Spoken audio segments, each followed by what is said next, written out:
the marriage feast. The morning sun rose clear and resplendent, touching the foamy waves into a network of ruby-tinted light. The feast had been made ready on the second floor at La Réserve, with whose arbour the reader is already familiar. The apartment, destined for the purpose, was spacious and lighted by a number of windows, over each of which was written in golden letters, for some inexplicable reason, the name of one of the principal cities of France. Beneath these windows, a wooden balcony extended the entire length of the house, and although the entertainment was fixed for 12 o'clock, an hour previous to that time, the balcony was filled with impatient and expectant guests, consisting of the favoured part of the crew of the Pharaon and other personal friends of the bridegroom, the whole of whom had arrayed themselves in their choicest costumes, in order to do greater honour to the occasion. Various rumours were afloat to the effect that the owners of the Pharaon had promised to attend the nuptial feast, but all seemed unanimous in doubting that an act of such rare and exceeding condescension could possibly be intended.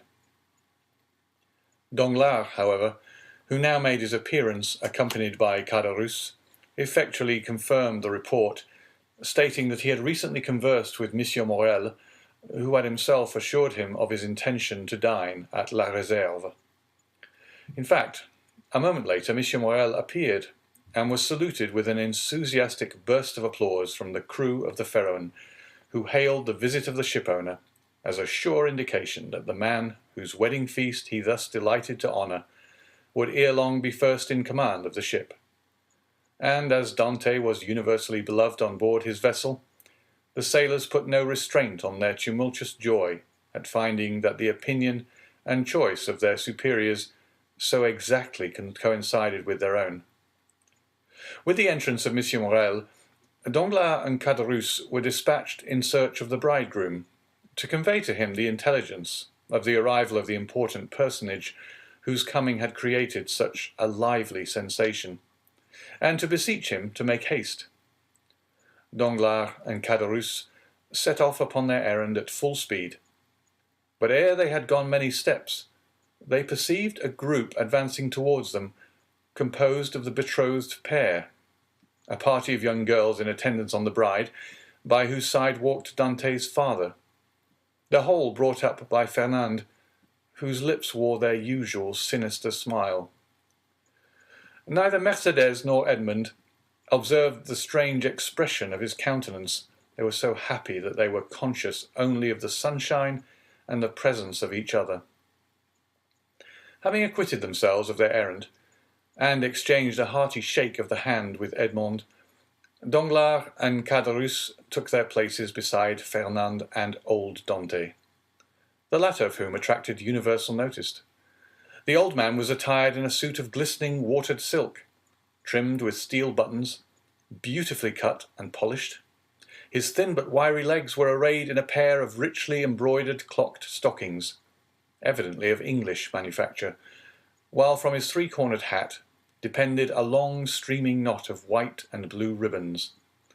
Thus he came along, supporting himself on a curiously carved stick, his aged countenance lit up with happiness, looking for all the world like one of the aged dandies of 1796, parading the newly opened garden of the Tuileries and Luxembourg.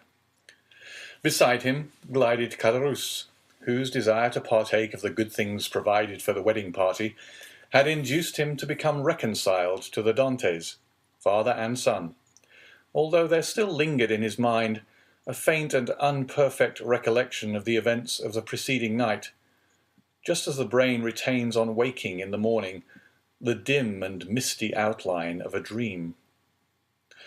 As Danglars approached the disappointed lover, he cast on him a look of deep meaning, while Fernand, as he slowly paced behind the happy pair, who seemed in their own unmixed content to have entirely forgotten that such a being as himself existed, was pale and abstracted.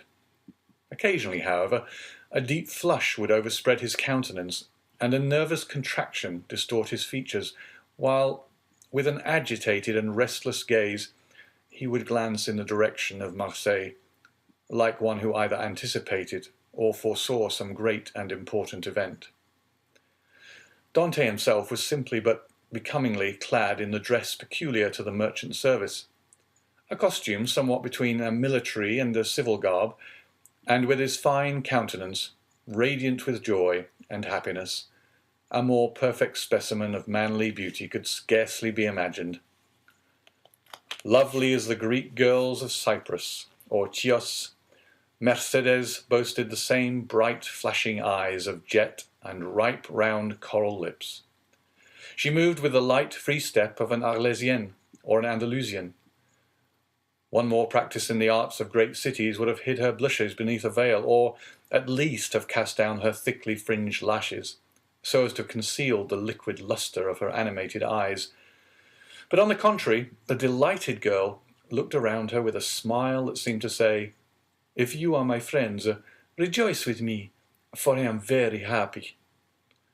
As soon as the bridal party came in sight of La Réserve, Monsieur Morel descended and came forth to meet it, followed by the soldiers and sailors there assembled, to whom he had repeated the promise already given, that Dante should be the successor to the late Captain Leclerc. Edmond, at the approach of his patron, respectfully placed the arm of his affianced bride within that of Monsieur Morel, who forthwith, conducting her up the flight of wooden steps leading to the chamber in which the feast was prepared, was gaily followed by the guests, beneath whose heavy tread the slight structure creaked and groaned for the space of several minutes. "Father," said Mercedes, stopping when she had reached the centre of the table, "sit, I pray you, on my right hand. On my left I will place him who has ever been as a brother to me," pointing with a soft and gentle smile to Fernand. But her words and look seemed to inflict the direst torture on him, for his lips became ghastly pale, and even beneath the dark hue of his complexion the blood might be seen retreating as though some sudden pang drove it back to the heart. During this time, Dante, at the opposite side of the table, had been occupied in similarly placing his most honoured guests. Monsieur Morel was seated at his right hand, Danglars at his left, while at a sign from Edmond, the rest of the company ranged themselves as they found it most agreeable. When they began to pass around the dusky piquant Arlesian sausages and lobsters in their dazzling red cuirass, prawns of large size and brilliant colour, the échinu, with its prickly outside and dainty morsel within, the clovy, esteemed by the epicure of the south as more than rivalling the exquisite flavour of the oyster, all the delicacies, in fact, that are cast up by the wash of waters on the sandy beach, and styled by the grateful fishermen fruits of the sea. "A pretty silence, truly," said the old father of the bridegroom, as he carried to his lips a glass of wine of the hue and brightness of the topaz, and which had just been placed before Mercedes herself. "Now, would anybody think that this room contained a happy, merry party, who desired nothing better than to laugh and dance the hours away?" "Ah," sighed Caderousse, "a man cannot always feel happy, because he is about to be married." "The truth is," replied Dante, "that I am too happy for noisy mirth. If that is what you meant by your observation, my worthy friend, you are right. Joy takes a strange effect at times. It seems to oppress us almost the same as sorrow." Danglars looked towards Fernand, whose excitable nature received and betrayed each fresh impression. "Why, what ails you?" asked he of Edmond. "Do you fear any approaching evil? I should say that you were the happiest man alive at this instant." "And that is the very thing that alarms me," returned Dante. "Man does not appear to me to be intended to enjoy felicity so unmixed. Happiness is like the enchanted palaces we read in our childhood, where fierce, fiery dragons defend the entrance and approach, and monsters of all shapes and kinds, requiring to be overcome ere victory is ours. I own that I am lost in wonder to myself, promoted to an honour of which I feel myself unworthy, that of being the husband of Mercedes." "Nay, nay," cried Caderousse, smiling, "you have not attained that honor yet. Mercedes is not your wife yet. Just assume the tone and manner of a husband, and see how she will remind you that your hour is not yet come." The bride blushed, while Fernand, restless and uneasy, seemed to start at every fresh sound, and from time to time wiped away the large drops of perspiration that gathered on his brow. "Well, never mind that, neighbor Caderousse. It is not worthwhile to contradict me for such a trifle as that. It is true that Mercedes is not actually my wife yet, but," added he, drawing out his watch, "in an hour and a half she will be." A general exclamation of surprise ran round the table, with the exception of the elder Dante, whose laugh displayed the still perfect beauty of his large white teeth. Mercedes looked pleased and gratified, while Fernand grasped the handle of his knife with a convulsive clutch. "In an hour?" inquired Danglars, turning pale. "How is that, my friend?" "Why, thus it is," replied Dante. "Thanks to the influence of Monsieur Morrel, to whom next to my father I owe every blessing I enjoy, every difficulty has been removed. We have purchased permission to waive the usual delay, and at 2:30 the mayor of Marseille will be waiting for us at the city hall. Now, as 1:15 has already struck, I do not consider I have asserted too much in saying that in another hour and 30 minutes Mercedes will have become Madame Dante." Fernand closed his eyes. A burning sensation passed across his brow, and he was compelled to support himself by the table to prevent his falling from his chair. But in spite of all his efforts, he could not refrain from uttering a deep groan, which, however, was lost amid the noisy felicitations of the company. "Upon my word," cried the old man, "you make short work of this kind of affair. Arrived here only yesterday morning, and married today at 3:00. Commend me to a sailor for going the quick way to work."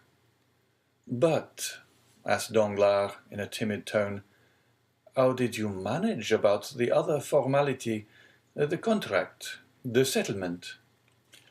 "The contract," answered Dante laughingly. "It didn't take long to fix that. Mercedes has no fortune. I have none to settle on her, so you see our papers were quickly written out, and certainly do not come very expensive." This joke elicited a fresh burst of applause.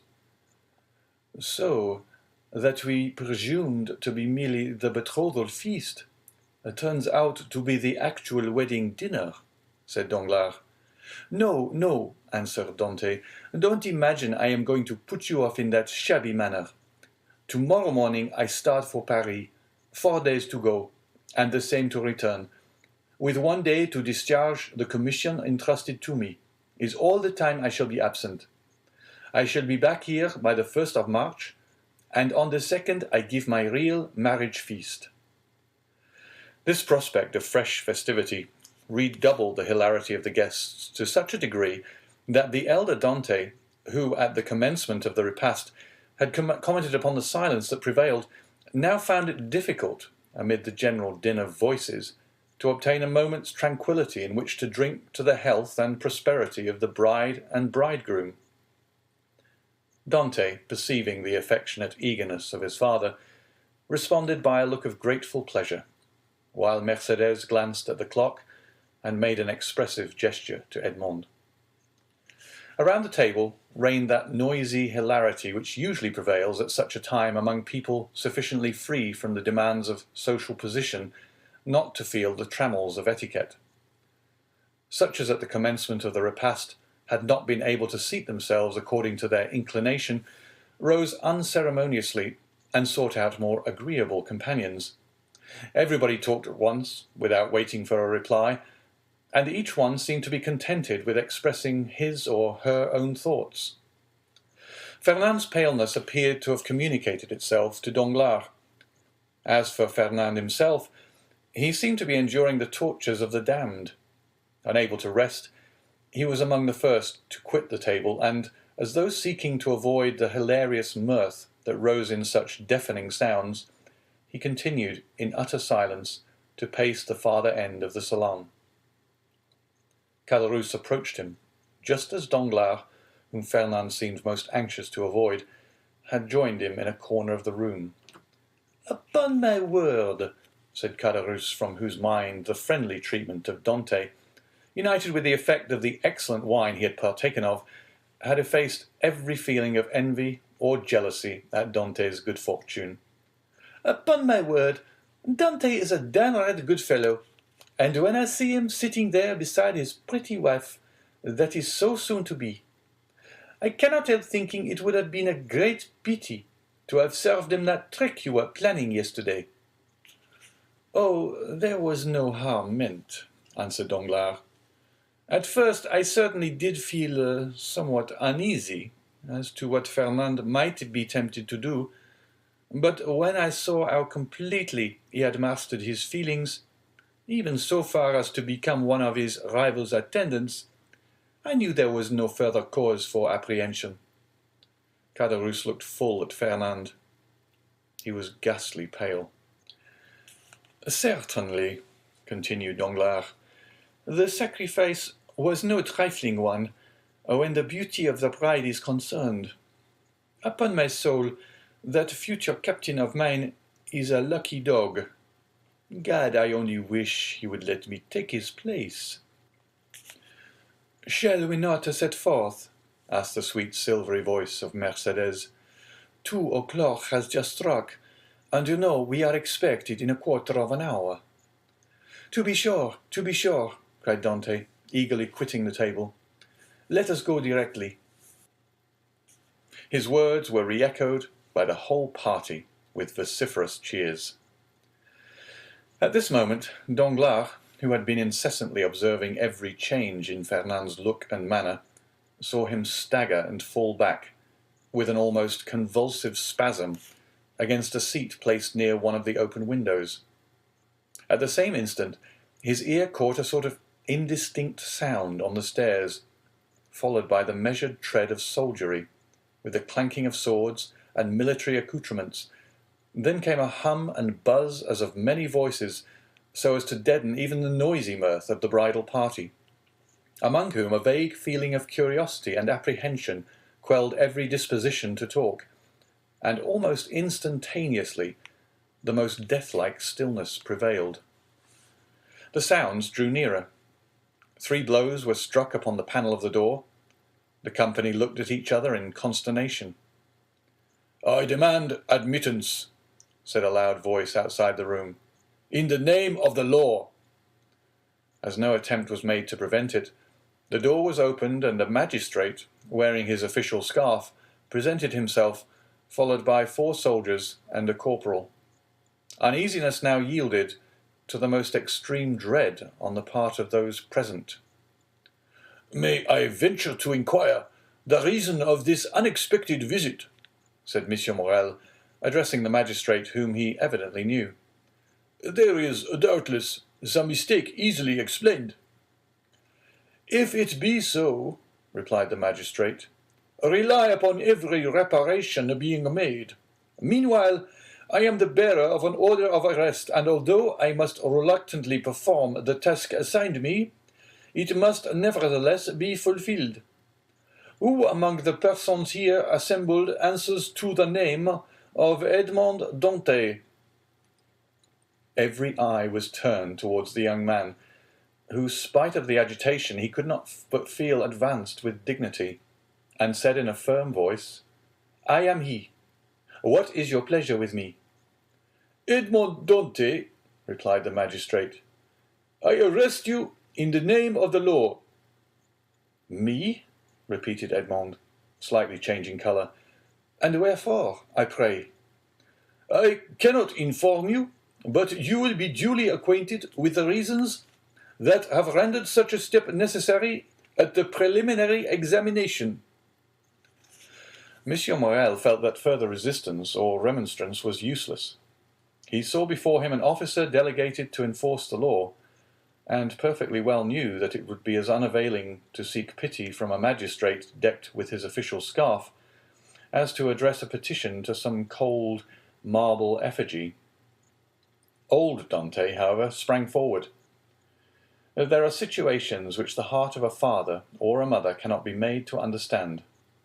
He prayed and supplicated in terms so moving that even the officer was touched, and although firm in his duty, he kindly said, "My worthy friend, let me beg of you to calm your apprehensions.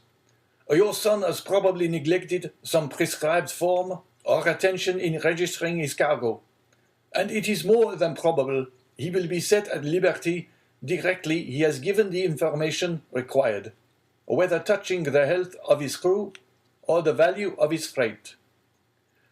"What is the meaning of all this?" inquired Caderousse frowningly of Danglars, who had assumed an air of utter surprise. "How can I tell you?" replied he. "I am, like yourself, utterly bewildered at all that is going on, and cannot in the least make out what it is about." Caderousse then looked around for Fernand, but he had disappeared. The scene of the previous night now came back to his mind with startling clearness.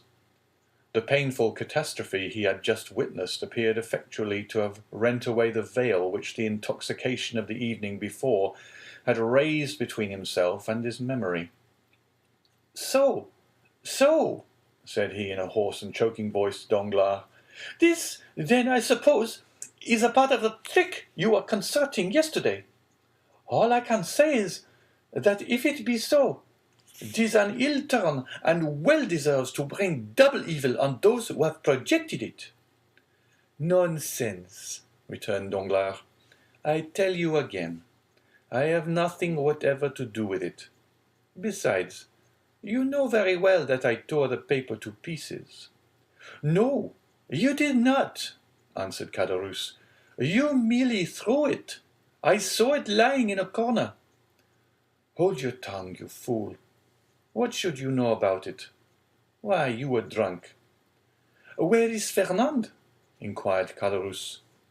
"How do I know?" replied Danglars. "Gone, as every prudent man ought to be, to look after his own affairs, most likely. Never mind where he is. Let you and I go and see what is to be done for our poor friends." During this conversation, Dante, after having exchanged a cheerful shake of the hand with all his sympathizing friends, had surrendered himself to the officer sent to arrest him, merely saying, "Make yourselves quite easy, my good fellows. There is some little mistake to clear up. That's all, depend upon it, and very likely I may not have to go so far as the prison to effect that." "Oh, to be sure," responded Danglars, who had now approached the group. "Nothing more than a mistake. I feel quite certain." Dante descended the staircase, preceded by the magistrate and followed by the soldiers. A carriage awaited him at the door. He got in, followed by 2 soldiers and the magistrate, and the vehicle drove off towards Marseille. "Adieu, adieu, dearest Edmond," cried Mercédès, stretching out her arms to him from the balcony. The prisoner heard the cry, which sounded like the sob of a broken heart, and leaning from the coach, he called out, "Goodbye, Mercédès. We shall soon meet again." Then the vehicle disappeared round one of the turnings of Fort Saint-Nicolas. "Wait for me here, all of you," cried M. Morrel. "I will take the first conveyance I find and hurry to Marseille, whence I will bring you word how all is going on." "That's right," exclaimed a multitude of voices. "Go, and return as quickly as you can." This second departure was followed by a long and fearful state of terrified silence on the part of those who were left behind. The old father and Mercédès remained for some time apart, each absorbed in grief. But at length the 2 poor victims of the same blow raised their eyes and, with simultaneous burst of feeling, rushed into each other's arms. Meanwhile, Fernand made his appearance, poured out for himself a glass of water with a trembling hand, then hastily swallowing it, went to sit down at the first vacant place, and this was, by mere chance, placed next to the seat on which poor Mercédès had fallen, half fainting. When released from the warm and affectionate embrace of old Dante, instinctively Fernand drew back his chair. "He is the cause of all this misery. I am quite sure of it," whispered Caderousse, who had never taken his eyes off Fernand, to Danglars. "I don't think so," answered the other. "He is too stupid to imagine such a scheme. I only hope the mischief will fall upon the head of whoever wrought it." "You don't mention those who aided and abetted the deed," said Caderousse. "Surely," answered Danglars, "one cannot be held responsible for every chance arrow shot into the air." "You can indeed, when the arrow lights point downward on somebody's head." Meantime, the subject of the arrest was being canvassed in every different form. "What think you, Danglars?" said one of the party, turning towards him, "of this event?" "Why," replied he, "I think it just possible Dante may have been detected with some trifling article on board ship, considered here as a contraband." "But how could he have done so without your knowledge, Danglars, since you are the ship's supercargo?" "Why, as for that, I could only know what I was told respecting the merchandise with which the vessel was laden. I know she was loaded with cotton, and that she took in her freight at Alexandria from Pastre's warehouse, and at Smyrna from Pascal's. That is all I was obliged to know, and I beg I may not be asked for any further particulars." "Now I recollect," said the afflicted old father. "My poor boy told me yesterday he had got a small case of coffee and another of tobacco for me." "There, you see," exclaimed Danglars. "Now the mischief is out. Depend upon it, the custom-house people went rummaging about the ship in our absence, and discovered poor Dante's hidden treasures." Mercédès, however, paid no heed to this explanation of her lover's arrest. Her grief, which she had hitherto tried to restrain, now burst out in a violent fit of hysterical sobbing. "Come, come," said the old man, "be comforted, my poor child. There is still hope." "Hope," repeated Danglars. "Hope," faintly murmured Fernand, but the words seemed to die away on his pale, agitated lips, and a convulsive spasm passed over his countenance. "Good news! Good news!" shouted forth one of the party stationed in the balcony on the lookout. "Here comes Monsieur Morrel back. No doubt now we shall hear that our friend is released." Mercédès and the old man rushed to meet the shipowner, and greeted him at the door. He was very pale. "What news?" exclaimed a general burst of voices. "Alas, my friends," replied Monsieur Morrel, with a mournful shake of his head, "the thing has assumed a more serious aspect than I expected." "Oh, indeed, sir, he is innocent," sobbed forth Mercédès. "That I believe," answered Monsieur Morrel, "but still he is charged." "With what?" inquired the elder Dante. "With being an agent of the Bonapartist faction." And many of our readers may be able to recollect how formidable such an accusation became in the period of which our story is dated. A despairing cry escaped the pale lips of Mercédès. The old man sank into a chair. "Ah, Danglars," whispered Caderousse, "you have deceived me. The trick you spoke of last night has been played. But I cannot suffer a poor old man or an innocent girl to die of grief through your fault. I am determined to tell them all about it." "Be silent, you simpleton," cried Danglars, grasping him by the arm, "or I will not answer even for your own safety. Who can tell whether Dante be innocent or guilty? The vessel did touch at Elba, where he quitted it and passed a whole day in the island. Now, Should any letters or other documents of a compromising character be found upon him, will it not be taken for granted that all who uphold him are his accomplice? With the rapid instinct of selfishness, Caderousse readily perceived the solidity of this mode of reasoning. He gazed doubtfully, wistfully on Danglars, and then caution supplanted generosity. "Suppose we wait a while, and see what comes of it," said he, casting a bewildered look on his companion.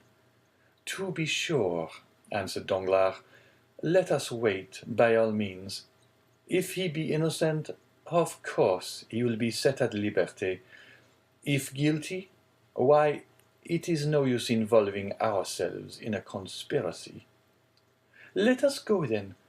I cannot stay here any longer." "With all my heart," replied Danglars, pleased to find the other so tractable. "Let us take ourselves out of the way, and leave things for the present to take their course." After their departure, Fernand, who had now again become the friend and protector of Mercédès, led the girl to her home, while the friends of Dantès conducted the now half-fainting man back to his abode. The rumour of Edmond's arrest as a Bonapartist agent was not slow in circulating throughout the city. "Could you ever have credited such a thing, my dear Danglars?" asked M. Morrel, as on his return to the port for the purpose of gleaning fresh tidings of Dantès from M. de Villefort, the assistant procureur, he overtook his supercargo and Caderousse. "Could you believe such a thing possible?" "Why, you know I told you," replied Danglars, "that I considered the circumstance of his having anchored at the island of Elba as a very suspicious circumstance."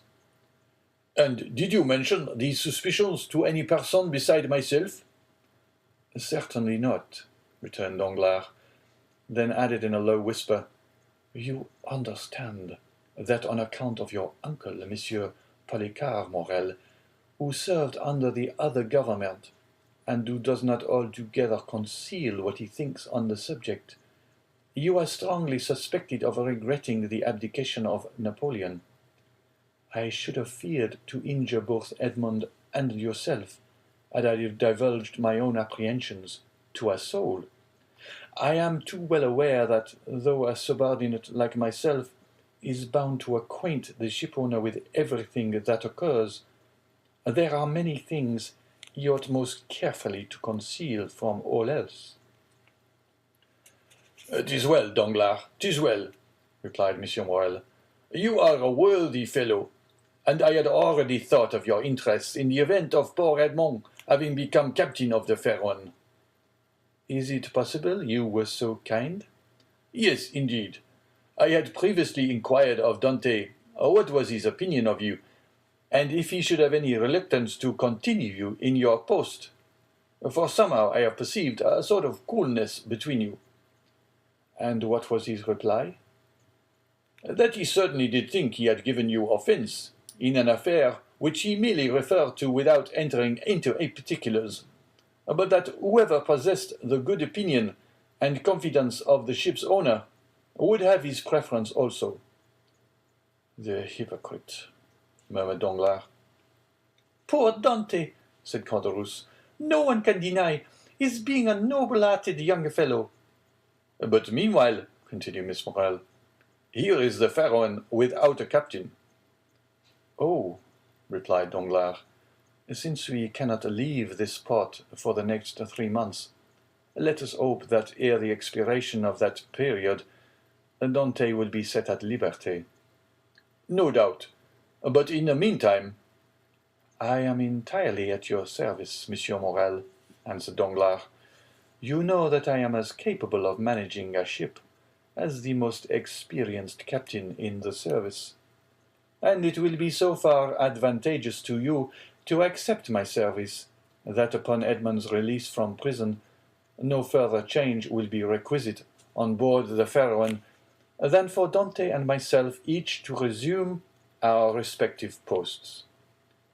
"Thanks, Danglars. That will smooth over all difficulty.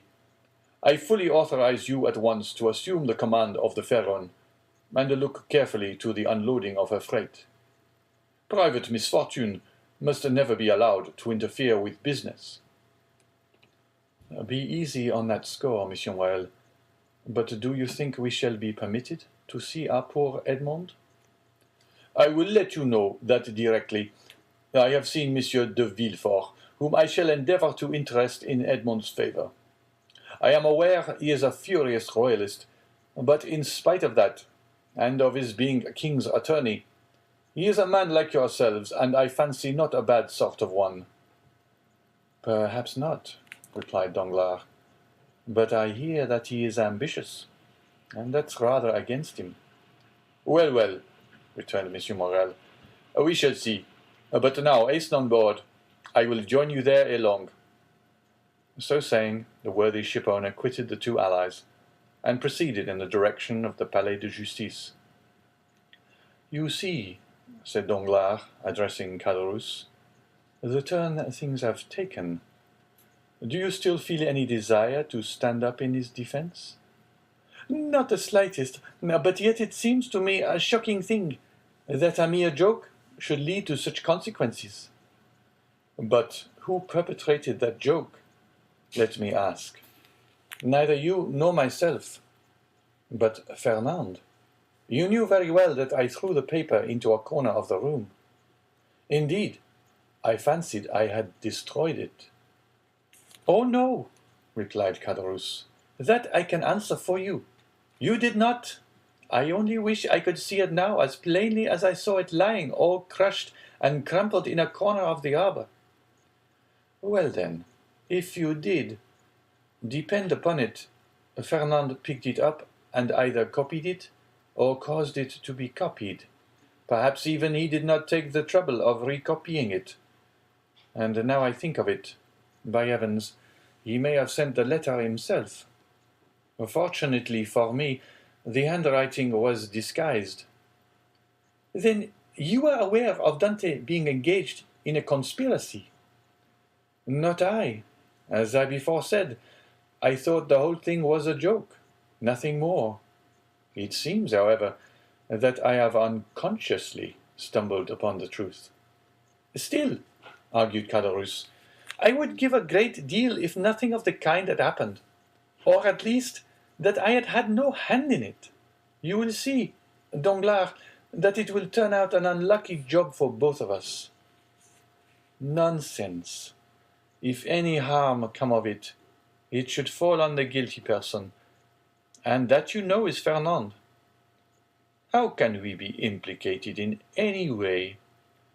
All we have to do is to keep our own counsel and remain perfectly quiet, not breathing a word to any living soul.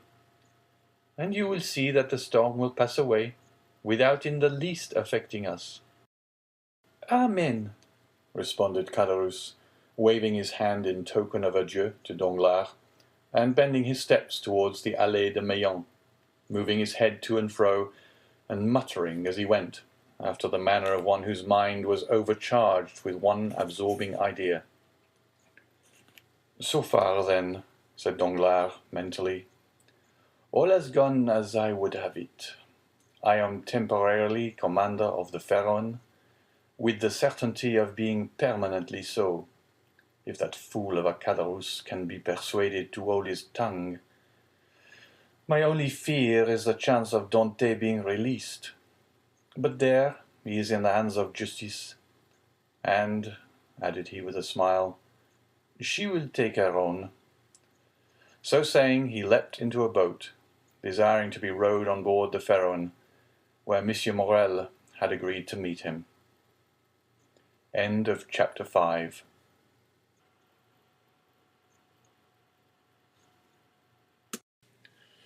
Chapter 6. The Deputy Procureur du Roi. In one of the aristocratic mansions built by Puget in the Rue du Grand Cours, opposite the Medusa Fountain, a second marriage feast was being celebrated, almost at the same hour with the nuptial repast given by Dante. In this case, however, although the occasion of the entertainment was similar, The company was strikingly dissimilar. Instead of a rude mixture of sailors, soldiers, and those belonging to the humblest grade of life, the present assembly was composed of the very flower of Marseille society. Magistrates who had resigned their office during the usurper's reign, officers who had deserted from the imperial army and joined forces with Conde, and younger members of families brought up to hate and execrate the man whom 5 years of exile would convert into a martyr, and 15 of restoration elevate to the rank of a god.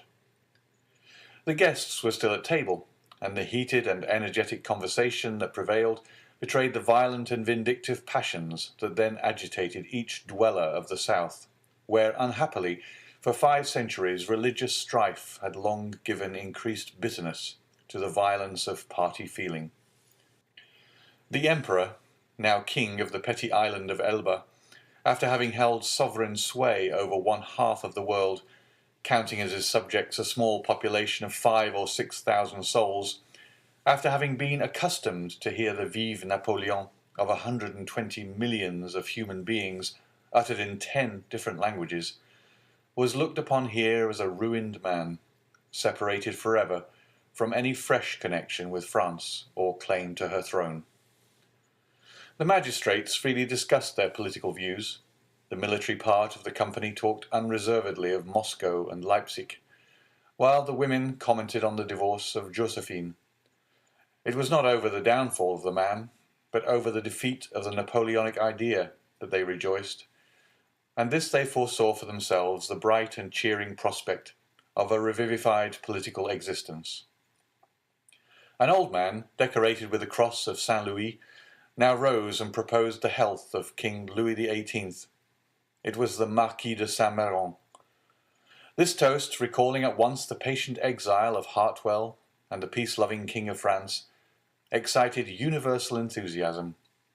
Glasses were elevated in the air à l'anglais, and the ladies, snatching their bouquet from their fair bosoms, strewed the table with their floral treasures. In a word, an almost poetic fervour prevailed. "Ah," said the Marquise de Saint-Méran, a woman with a stern, forbidding eye, though still noble and distinguished in appearance, despite her 50 years. "Ah, these revolutionists, who have driven us from those very positions they afterwards purchased for a mere trifle during the reign of terror, would be compelled to own, were they here, that all true devotion was on our side, since we were content to follow the fortunes of a falling monarch, while they, on the contrary, made their fortune by worshipping the rising sun. Yes, yes, they could not help admitting that the king for whom we sacrificed rank, wealth, and station was truly our Louis the Well-Beloved, while their wretched usurper has been and ever will be to them their evil genius, their Napoleon the Accursed. Am I not right, Villefort?" "I beg your pardon, madame. I really must pray to you to excuse me, but, in truth, I was not attending to the conversation." "Marquise, Marquise," interposed the old nobleman who had proposed the toast, "let the young people alone. Let me tell you, on one's wedding day, there are more agreeable subjects of conversation than dry politics."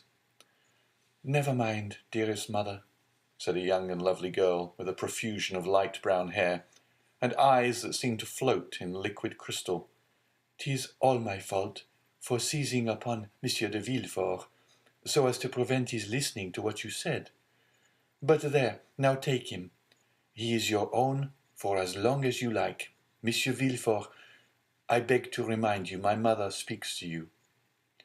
"If the Marquise will deign to repeat the words, I but imperfectly caught, I shall be delighted to answer," said Monsieur Villefort. "Never mind, Renée," replied the Marquise with a look of tenderness that seemed out of keeping with her harsh, dry features. But however all other feelings may be withered in a woman's nature, there is always one bright, smiling spot in the desert of her heart, and that is the shrine of maternal love. "I forgive you. What I was saying, Villefort, was that the Bonapartists had not our sincerity, enthusiasm, or devotion. They had, however, what supplied the place of those fine qualities, replied the young man, and that was fanaticism. Napoleon is the Mohammed of the West, and is worshipped by his commonplace but ambitious followers, not only as a leader and lawgiver, but also as the personification of equality. He, cried the Marquise, Napoleon, the type of equality. For mercy's sake, then what would you call Robespierre? Come, come, do not strip the latter of his just rights to bestow them on the Corsican, who, to my mind, has usurped quite enough. Nay, madam, I would place each of these heroes on his right pedestal, that of Robespierre on his scaffold in the Place Louis XV, that of Napoleon on the column of the Place Vendôme. The only difference consists in the opposite character of the equality advocated by these two men. One is the equality that elevates, the other is the equality that degrades. One brings a king within reach of the guillotine, the other elevates the people to a level with the throne. Observe, said Villefort, smiling. I do not mean to deny that both these men were revolutionary scoundrels, and that the 9th Thermidor and the 4th of April in the year 1814 were lucky days for France, worthy of being gratefully remembered by every friend to monarchy and civil order. And that explains how it comes to pass that, fallen, as I trust he is forever, Napoleon is still retained a train of parasitical satellites. Still, Marquise, it has been so with other usurpers. A Cromwell, for instance, who was not half so bad as Napoleon, had his partisans and advocates. Do you know, Villefort, that you are talking in a most dreadfully revolutionary strain? But I excuse it. It is impossible to expect the son of a Girondin to be free from a small spice of the old leaven. A deep crimson suffused the countenance of Villefort. "'Tis true, madame," answered he, "that my father was a Girondin, but he was not among the number of those who voted for the king's death. He was an equal sufferer with yourself during the reign of terror, and had well nigh lost his head on the same scaffold on which your father perished." "True," replied the Marquise, without wincing in the slightest degree at the tragic remembrance thus called up. "But bear in mind, if you please, that our respective parents underwent persecution and proscription from diametrically opposed principles, in proof of which I may remark that while my family remained among the staunchest adherents of the exiled princes, your father lost no time in joining the new government, and that while the citizen Noirtier was a Girondin, the Count Noirtier became a senator." "Dear mother," interposed Renée, "you know very well it was agreed that all these disagreeable reminiscences should forever be laid aside." "Suffer me also, madame," replied Villefort, "to add my earnest request to Mademoiselle de Saint-Méran's, that you will kindly allow the veil of oblivion to cover and conceal the past. What avails recrimination over matters wholly past recall? For my own part, I have laid aside even the name of my father, and altogether disown his political principles. He was, nay, probably may still be, a Bonapartist, and is called Noirtier. I, on the contrary, am a staunch royalist, and style myself de Villefort. Let what may remain of revolutionary sap exhaust itself and die away with the old trunk, and condescend only to regard the young shoot which has started up at a distance from the parent tree, without having the power any more than the wish to separate entirely from the stock from which it sprung."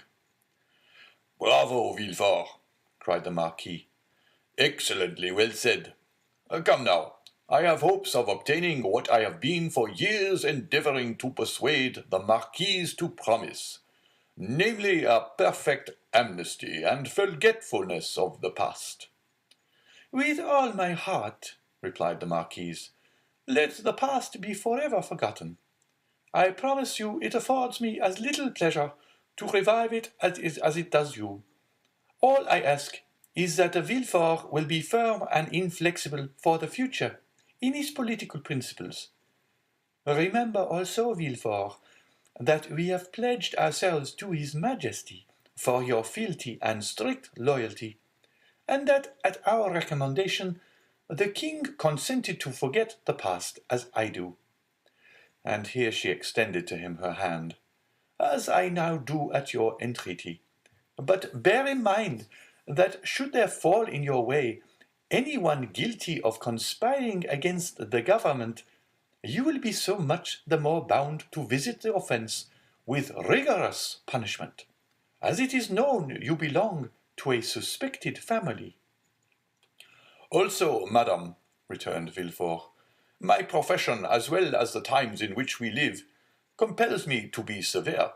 I have already successfully conducted several public prosecutions, and brought the offenders to merited punishment. But we have not done with the thing yet. Do you indeed think so? Inquired the Marquise. I am at last fearful of it. Napoleon in the island of Elba is too near France, and his proximity keeps up the hopes of his partisans. Marseille is filled with half-pay of officers who are daily under one frivolous pretext or other getting up quarrels with the royalists. From hence arise continual and fatal duels among the higher classes of persons, and assassinations in the lower. You have heard, perhaps, said the Comte de Salvieux, one of Monsieur de Saint-Méran's oldest friends, and chamberlain to the Comte d'Artois, that the Holy Alliance propose removing him from thence. Yes, they were talking about it when we left Paris, said Monsieur de Saint-Méran. And where is it decided to transfer him? To St. Helena. For heaven's sake, where is that? Asked the Marquise. An island situated on the other side of the equator, at least 2,000 leagues from here, replied the Count. So much the better. As Villefort observes, it is a great act of folly to have left such a man between Corsica, where he was born, and Naples, of which his brother-in-law is king, and face to face with Italy, the sovereignty of which he coveted for his son. Unfortunately, said Villefort, there are treaties of 1814, and we cannot molest Napoleon without breaking those compacts. Oh, well, we shall find some way out of it, responded Monsieur de Salvieux. There wasn't any trouble over treaties when it was a question of shooting the poor Duc d'Enghien. Well, said the Marquise, it seems probable that by the aid of the Holy Alliance we shall be rid of Napoleon, and we must trust to the vigilance of Monsieur de Villefort to purify Marseille of his partisans. The king is either a king or no king. If he be acknowledged as sovereign of France, he should be upheld in peace and tranquillity, and this can best be effected by employing the most inflexible agents to put down every attempt at conspiracy. 'Tis the best and surest means of preventing mischief. Unfortunately, madame, answered Villefort, the strong arm of the law is not called upon to interfere until the evil has taken place. Then all he has got to do is to endeavour to repair it. Nay, madame, the law is frequently powerless to effect this. All it can do is to avenge the wrong done.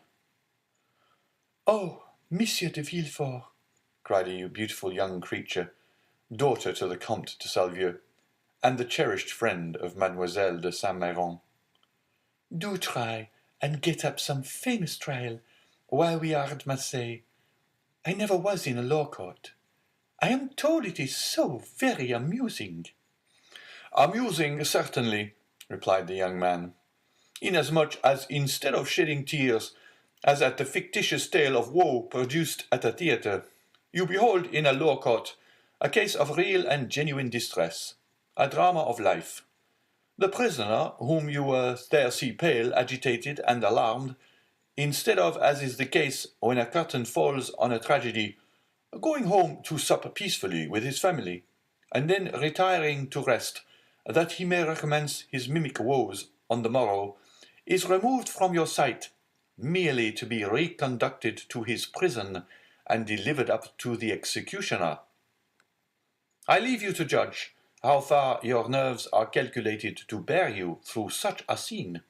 Of this, however, be assured, that should any favourable opportunity present itself, I will not fail to offer you the choice of being present.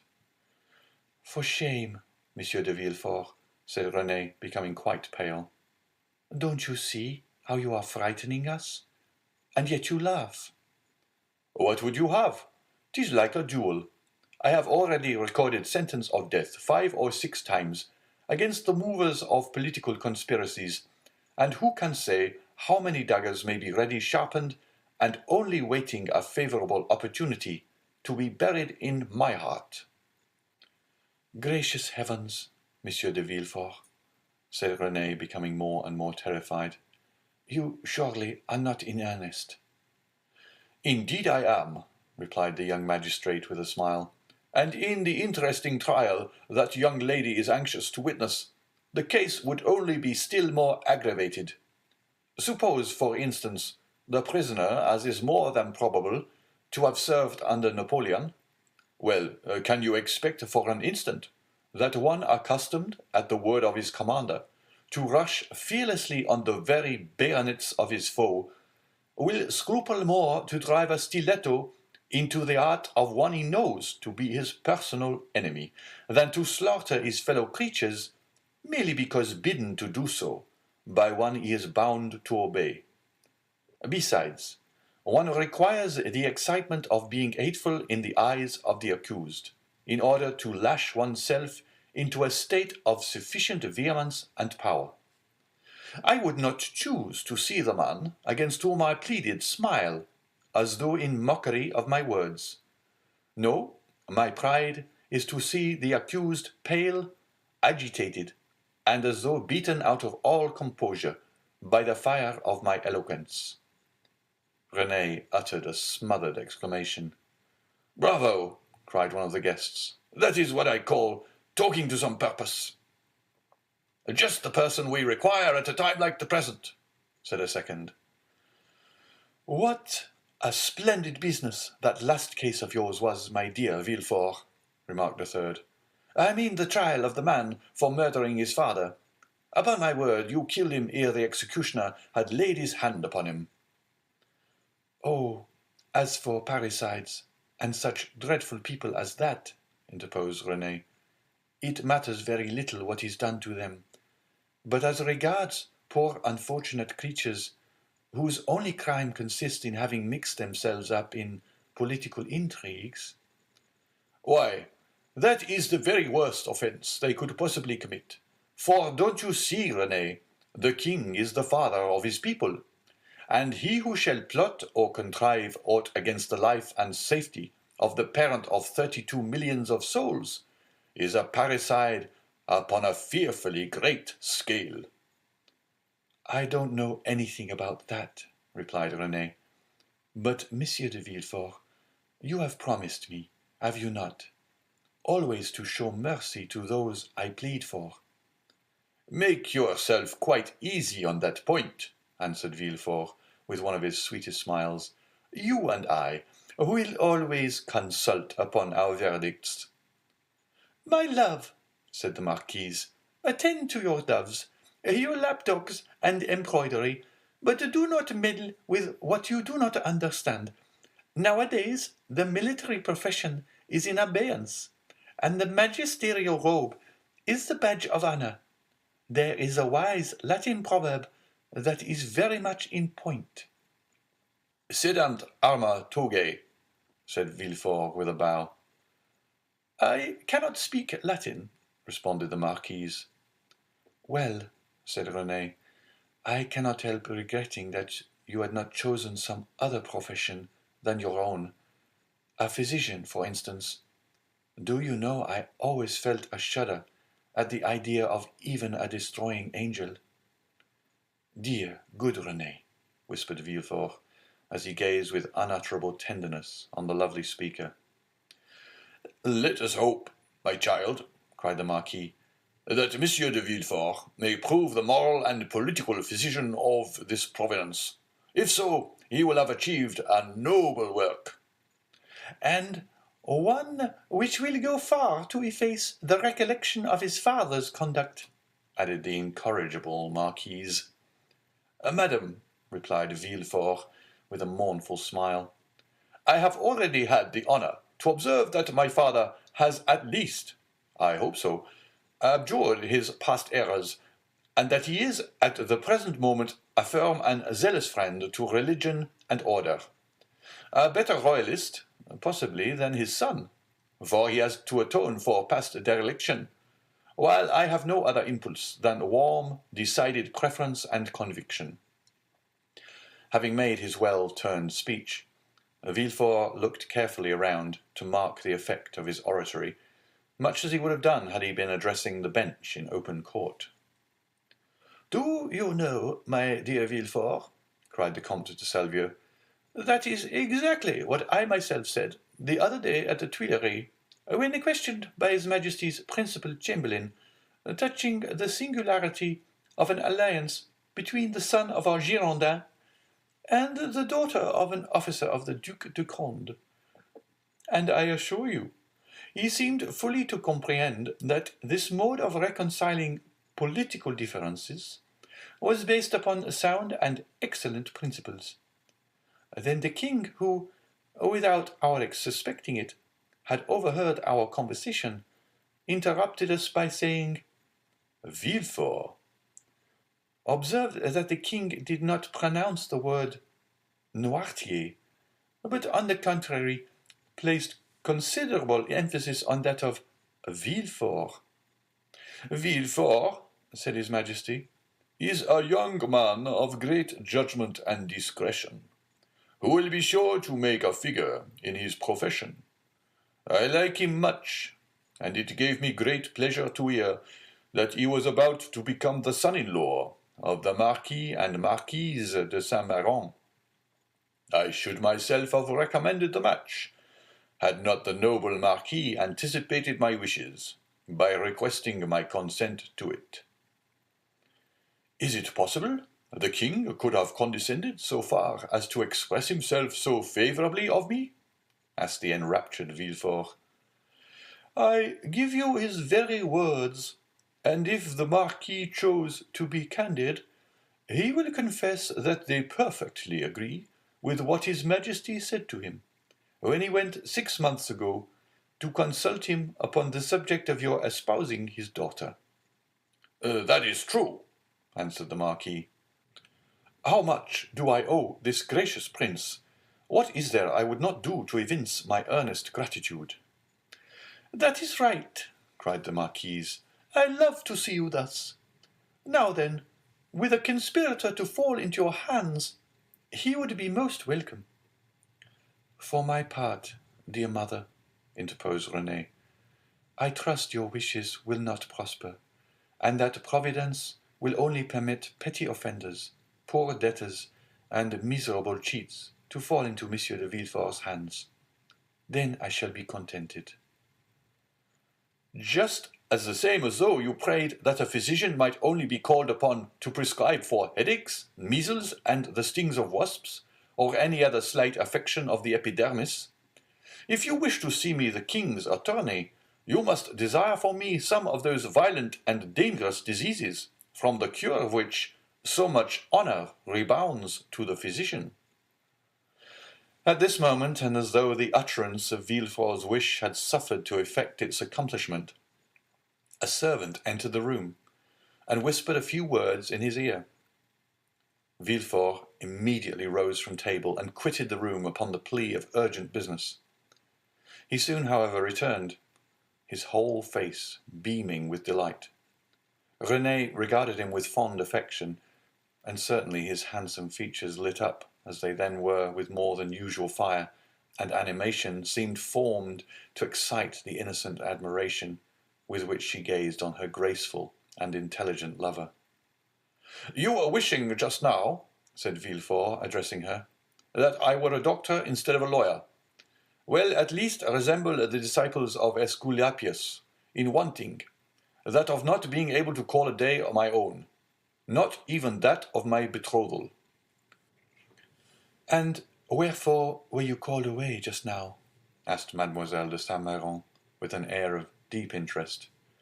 "For a very serious matter, which bids fair to make work for the executioner." "How dreadful!" exclaimed Renée, turning pale. "Is it possible?" burst simultaneously from all who were near enough to the magistrate to hear his words. "Why, if my information prove correct, a sort of Bonaparte conspiracy has just been discovered." "Can I believe my ears?" cried the Marquise. "I will read you the letter containing the accusation at least," said Villefort. "The king's attorney is informed by a friend to the throne and the religious institutions of his country that one named Edmond Dantès, mate of the ship Pharaon, this day arrived from Smyrna, after having touched at Naples and Porto Ferraio, has been the bearer of a letter from Murat to the usurper, and again taken charge of another letter from the usurper to the Bonapartist Club in Paris. Ample corroboration of this statement may be obtained by arresting the above-mentioned Edmond Dantès, who either carries the letter for Paris about with him, or has it at his father's abode. Should it not be found in the possession of father or son, then it will be assuredly be discovered in the cabin belonging to the said Dantès on board the Pharaon." "But," said Renée, "this letter, which after all is but an anonymous scrawl, is not even addressed to you, but to the king's attorney." "True, but the gentleman being absent, his secretary by his orders opened these letters, thinking this one of importance. He sent for me, but not finding me, took upon himself to give the necessary orders for arresting the accused party." "Then the guilty person is absolutely in custody?" said the Marquise. "Nay, dear mother, say the accused person. You know we cannot yet pronounce him guilty." "He is in safe custody," answered Villefort. "And rely upon it, if the letter is found, he will not be likely to be trusted abroad again, unless he goes forth under the especial protection of the headsman." "And where is the unfortunate being?" asked Renée. "He is at my house." "Come, come, my dear friend," interrupted the Marquise.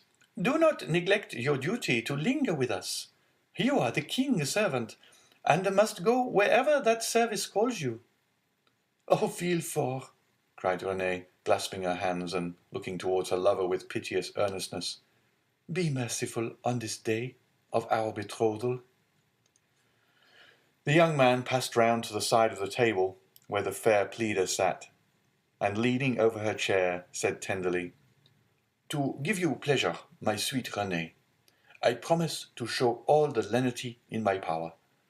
But if the charges brought against this Bonapartist hero prove correct, why then, you really must give me leave to order his head to be cut off." Renée shuddered. "Never mind that foolish girl, Villefort," said the Marquise. "She will soon get over these things." So saying, Madame de Saint-Méran extended her dry, bony hand to Villefort, who, while imprinting a son-in-law's respectful salute on it, looked at Renée as much as to say, "I must try and fancy it is your dear hand I kiss, as it should have been." "These are mournful auspices to accompany a betrothal," sighed poor Renée. "Upon my word, child," exclaimed the angry Marquise, "your folly exceeds all bounds. I should be glad to know what connection there can possibly be between your sickly sentimentality and the affairs of the state." "Oh, mother," murmured Renée. "Nay, madam, I pray you pardon this little traitor. I promise you that, to make up for her want of loyalty, I will be most inflexible severe. Then casting an expressive glance at his betrothed, which seemed to say, Fear not, for your dear sake my justice shall be tempered with mercy. And receiving a sweet and approving smile in return, Villefort quitted the room. End of chapter 6.